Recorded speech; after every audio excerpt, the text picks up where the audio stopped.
அனைவருக்கும் வணக்கம். இந்த மந்த்துக்கான லெவல்ஸ் பார்க்கலாம். நிஃப்டி இது மட்டும்தான். ஏன்னா பேங்க் நிஃப்டி நான் வீக்லி இதிலே அப்டேட் பண்ணியிருந்தேன். என்னன்னா அது வந்து எக்ஸ்பைரி, மந்த்லி எக்ஸ்பைரி வர புதன்கிழமை தான் பேங்க் நிஃப்டி முடியுது. ஜூலை எக்ஸ்பைரி. நல்லா கவனிங்க போயிட்டு. அதெல்லாம் ஏன் என்ன அதெல்லாம் கவனிக்கணும் மார்க்கெட்டில்.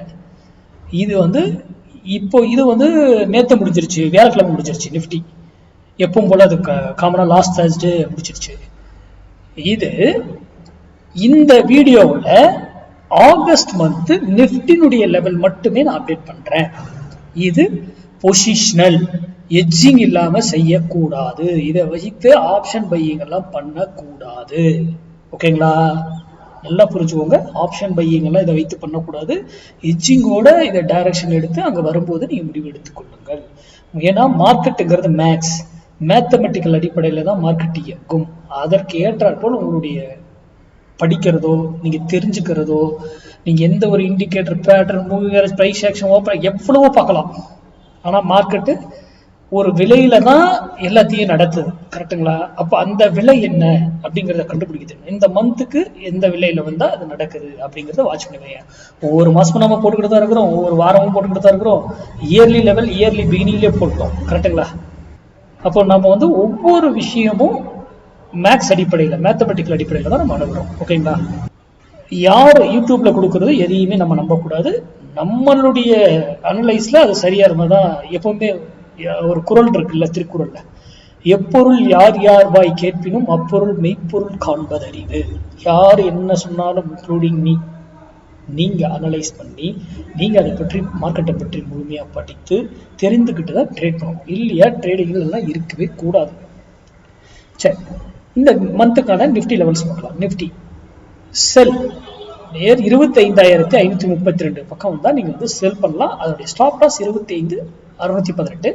டே candle closing base stop loss. அவ்வளோ ஸ்டாப் லாஸ் கொடுக்க முடியாதுன்றதுக்காக எப்பவுமே நம்ம எட்ஜிங்கோட தான் அந்த என்ட்ரி எடுக்கணும். ஓகேங்களா? இப்போ எட்ஜிங் எடுத்துட்டு அதுக்கேற்றாப்புல உங்களுடைய வர்த்தகம் பண்ணலாம். சரி, அதே பை 24,182 வந்தா பை பண்ணலாம். 24,068 ஸ்டாப் லாஸ். அப்போ உங்களுடைய என்ட்ரிஸ் எங்க எடுத்து எப்படி எட்ஜிங்கோட நீங்க வர்த்தகம் பண்ணணும் அப்படிங்கிறத நீங்க முடிவு பண்ணிக்கலாம். இந்த அப்படின்னா என்ன, இந்த மந்த் இந்த பிரைஸ் வந்தா மட்டும்தான் நீங்க உங்க முடிவை எடுக்க முடியும். அது வரைக்கும் எந்த ஒரு டிசிஷனும் நம்மளால எடுக்க முடியாது. அப்ப மந்த்லிக்கு இது வரைக்கும் வர வரைக்கும் நம்ம வெயிட் பண்ணிக்கிட்டு தான் இருக்கணும். ஓகேங்களா? சரி, அதே போல இயர்லியில ஒரு டார்கெட் இருக்கு. அந்த டார்கெட் 25,092 அப்படிங்கிற வேல்யூவை ஃபினிஷ் பண்ணிடுச்சுன்னா அதுக்கப்புறமும் அது போலாம், ஃபர்தரா அதுக்கு மேலே ஏறி போலாம். இது வந்து இயர்லி டார்கெட். மேலே போயிட்டு இந்த இடத்துல இதாச்சுன்னா அதுக்கு இன்னும் செல் ட்ரிகர் கொடுக்க கிடையாதுங்க. செல் ட்ரிகர் கொடுத்தா நான் இன்ஃபார்ம் பண்ணுவேன். அதுக்கப்புறம் பை சைடு இருப்பதை நாம் தவிர்த்து கொள்வது நல்லது.